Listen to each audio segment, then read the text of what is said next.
Hello guys, आज मैं नवरात्रि एक स्पेशल भजन लेकर के आई हूँ अपने यूट्यूब चैनल पे। आप सबका स्वागत करती हूँ। मेरा भजन कैसा लगेगा आप लोग लाइक करना, सब्सक्राइब करना, कमेंट बॉक्स में ज़रूर बताना कि मेरा भजन कैसा लगा।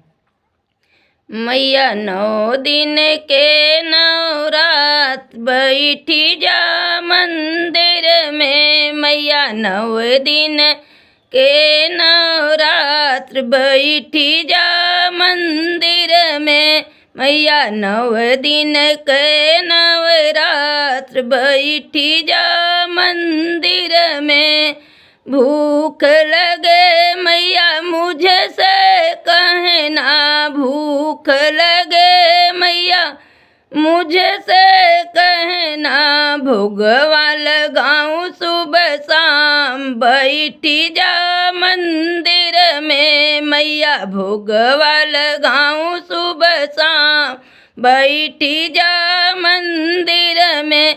मैया 9 दिन के नवरात्र बैठी जा मंदिर में। मैया 9 दिन के नवरात्र बैठी जा मंदिर में।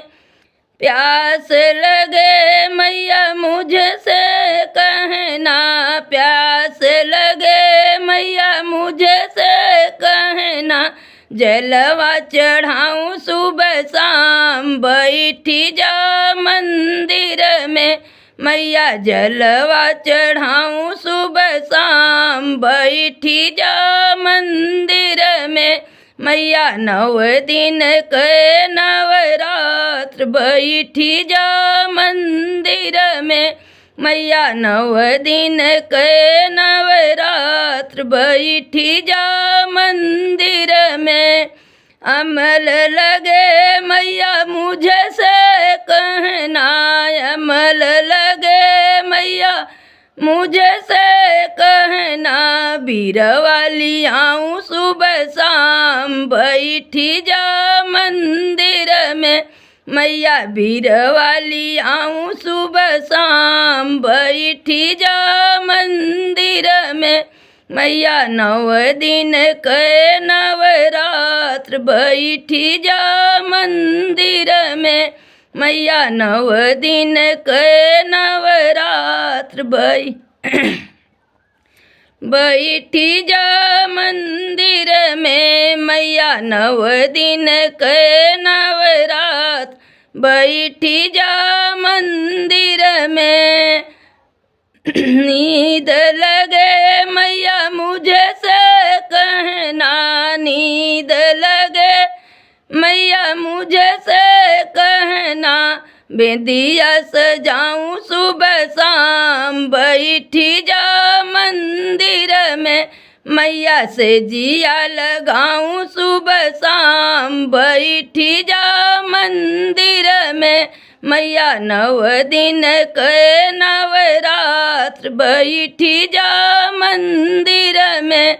मैया 9 दिन के नवरात्र बैठी जा मंदिर में। नींद लगे मैया मुझे से कहना, नींद लगे मैया मुझे से कहना। आसन लगाऊं सुबह शाम बैठी जा मंदिर में। मैया आसन लगाऊं सुबह शाम बैठी जा मंदिर में।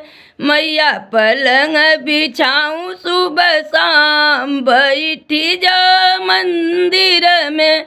मैया पलंग बिछाऊं सुबह शाम बैठी जा मंदिर में। मैया 9 दिन के नवरात्र बैठी जा मंदिर में। मैया 9 दिन के नवरात्र बैठी जा मंदिर में। देवी 9 दिन के नवरात्र बैठी जा मंदिर में।